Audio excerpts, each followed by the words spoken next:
host of the Gridiron.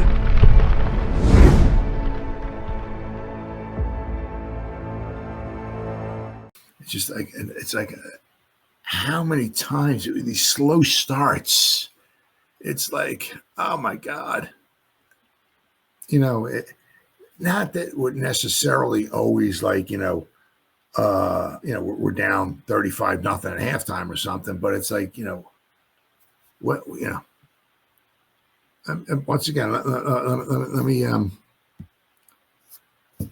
obviously we're not scoring many points, period. So I don't know. I don't think Pro Football Reference has this figured out yet. But what were we going into the game? Okay, we averaged 15.3 points per game. So obviously that's going to come down a little bit. So we're probably averaging 15, maybe 14.9, 14.8 or something like that, points per game. But I mean, if you look, right? Okay, again, obviously the Buccaneers, we were getting shut out at halftime. I think the Cowboys were actually had, was it 10 points at halftime? Yeah, we had 10 points at halftime. Right? So, which still, I mean, which is not really a lot of points, but for the Giants in the first half, that's a ton of points. But against the Buccaneers, we were getting shut out at halftime. Getting the game before that, Carolina, we were getting shut out, I believe, at halftime, right? Yeah, we're down 10-0 at halftime. Let's see, previous game. I mean, so many games we just start slow. Yeah, Giants had 7 points in the first half against the Commanders. We were down 21-7. We only lost we're down by 14 points. We only lost by 5. Let's see here. What else? What we got here? The Steelers. We scored 9 points. We had the all field goals, yeah. But I mean, if you start looking at it too, it's like the past. What we got here? Okay, let me go. Wow. I said the past.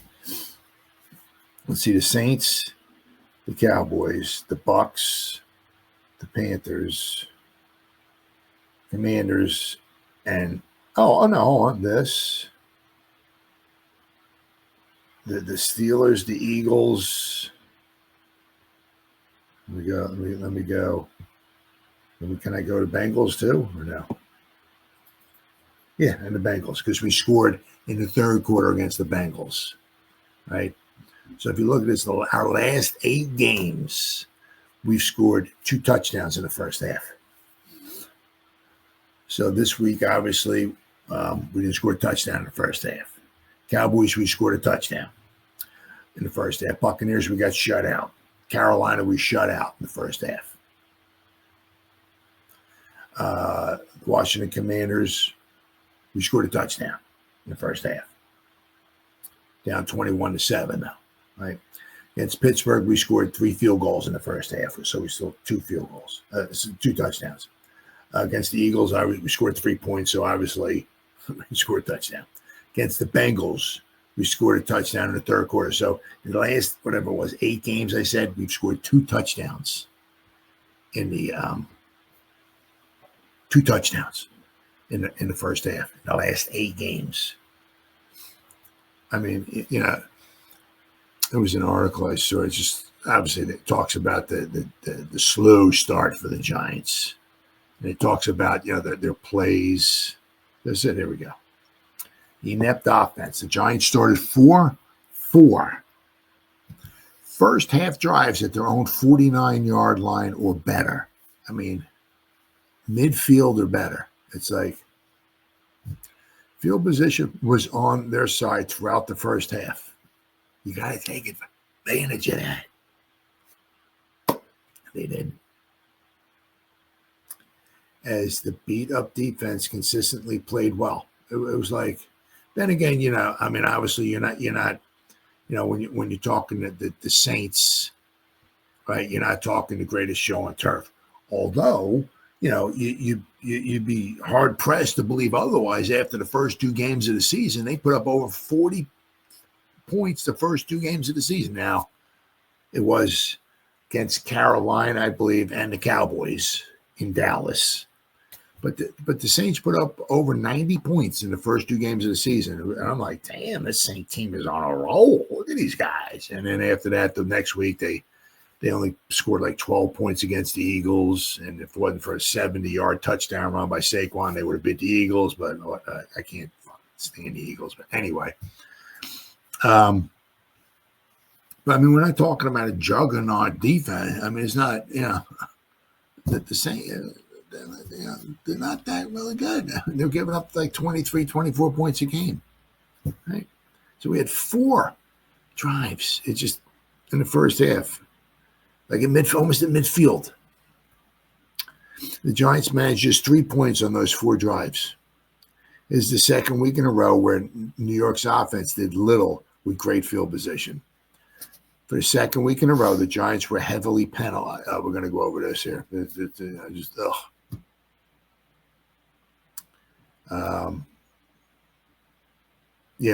to talk. Yeah, I mean, we're going to talk about the special teams play and the penalties. They were just absolute freaking killers. But we're going to go over these drives here in the first half. Obviously, we got we got the field goal, but so let's see. So we got so the Giants, right? I mean, Smith Marset, tell you what, he's doing pretty good. Maybe if we don't get Gunner back, or maybe we get Gunner and we bring Smith Marset back or whatever, maybe have those guys battle out for punt returner. Because, I'll tell you what, Smith, I mean, I'm not saying the guy's freaking Deion Sanders or anything like that, but, he's doing a decent job. The Giants, when it got the Smith Marset caught the ball at, it was a short punt, 35 yards. This is the first drive that the Giants got the ball.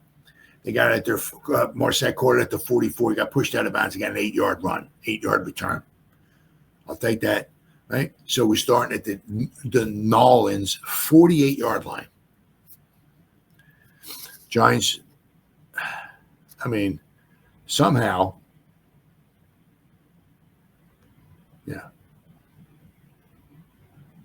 we ran 7 plays, got -3 yards somehow.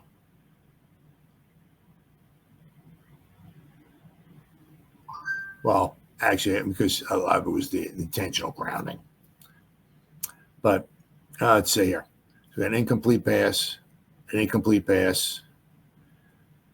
I did like the second pass that was incomplete because it was deep. That's why I like take a shot deep, stretch out the defense a little bit. Stop it with the frickin' dinking and dunking all the time. Take even if it's incomplete or whatever, take a shot deep. I like that, right? Yeah. Then we got, of course, we have there was a completion to Wandale Robinson, but one of the 3,000 penalties we had on Azudu. Let's see. Locke scrambled the 15 yards, and he just got the first down, right? He just ran out of bounds, just got it. Then we got with 2 yards, an incomplete pass. Then he was the intentional grounding, and it was on 4th down. So we had 4th and 8. That was another one of the kind of questionable things. Is that I mean I don't know if there's a swirling wind down there or something, but I mean usually unless he got a lot weaker or something, we're talking 2022. But 2022 to do was freaking automatic. It was just like almost like 55-yarder. Yeah, Graham, go get him, baby.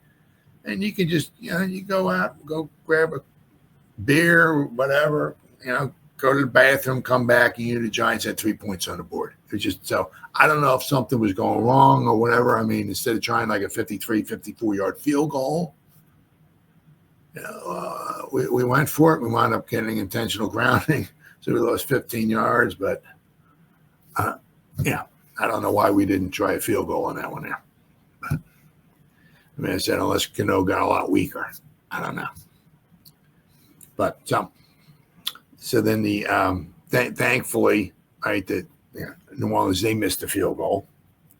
But then we had it. Let's see, after they missed, we started at our own 43 because they tried. I think they had it at 35 or 36. The guy went back to the 43, right, and that's where he tried the field goal at. So that's where the Giants. But Giants once again, good field position. You're starting out, you're on the 43-yard line. You only need a couple first downs, and you're in field goal range, right?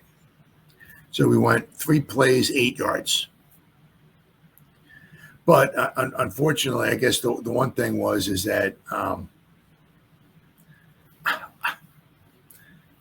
with the long scoring drive, right? The hammer kicks to the 2-yard line. So you figure, right? Oh man, we got him pinned down. We could play the field position game. Yeah, nope. I mean, but that was basically about like the only time where you could just like look at the defense, like, what the he doing? But it was like, was it 9 plays they went? I mean, 98 yards. I mean, right, 98 yards, 9 plays. But then the Giants got the ball. Let's see, after the kickoff, they got it their own 32. All right, but once again, Smith-Marset.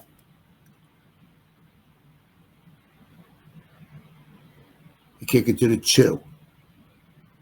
Smith-Marset runs it back for 25 yards. So, the guy might be a keeper for next year. Let's hope. Not sure what's going to go on with Gunner or not, but keep it on Smith-Marset because the guy, obviously, right, he's bringing back punt returns and kickoff returns. So, and the guy brought one back to the house. Of course, it didn't count, but so. That's one of the few things we got. You start looking at, feel good stories. What do we have to feel good about going forward, right? Okay, so then New Orleans goes 3 plays for 3 yards, right? Then they punt. So then the Giants once again start our own 49. At least thankfully we get the field goal out of this one. But we go 7 plays, 26 yards. Okay, thankfully, at least we got a field goal. Then, let's see here. Oh, yeah,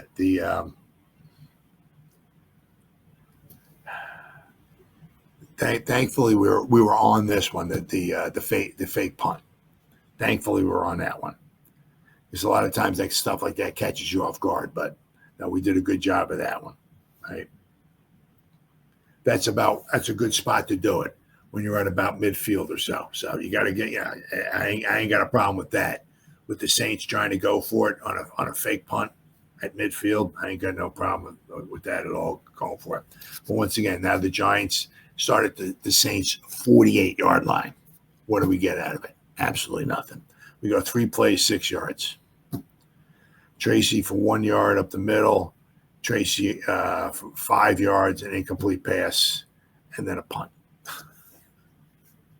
Right. Let's see. And then let's see. Okay, so then the Giants get the ball back. They started their own 49-yard line. 3 plays, 1 yard, and a punt.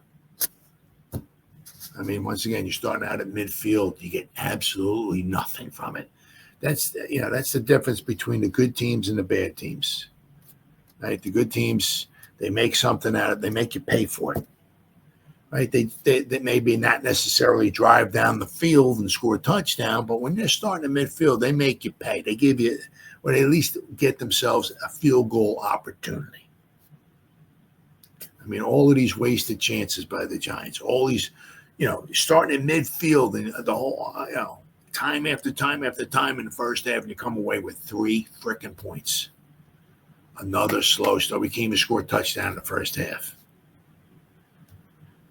And I know, I get it and all of that. Our tackles are missing. We're on a second or third string quarterback, however you want to look at it, right? Then the Giants started their own 37. What do we do? 5 plays, 14 yards. I mean, the slow starts. Slow. Absolutely, just absolutely killers. Absolutely killers. Aaron, I'm using the Giants to teach my kids life lessons about supporting things sometimes, even though everything is wrong and your team sucks, at least you're loyal to. That's right. So I live down here by Philadelphia, so it's not easy wearing Giant stuff, Giant jackets, or a Giant hat. Or it's not easy. Let me tell you what. Especially because a lot of the fans around here are just total jackalopes, and yeah, I can't stand the Eagles, but it's not easy. It is not easy. Let me tell you what, but it makes it all the more exciting, when you finally turn it around. I'm getting up there in age, so I don't know if I'll be alive to see us turn it around or not. But I can always go back to the 70s. I grew up watching the football in the 70s when we went from 64 to 80. We had 2 winning seasons. We didn't go to playoffs, nothing. So from 70, I remember the first game I remember watching was in 70. From 70, to 80, we had 2 winning seasons, 1970, 72, but all those other seasons, we had losing seasons, no playoffs, nothing. And then we got Lawrence Taylor, and obviously Parcells, Belichick, and all those other guys. And we know what happened in 86. So when you finally,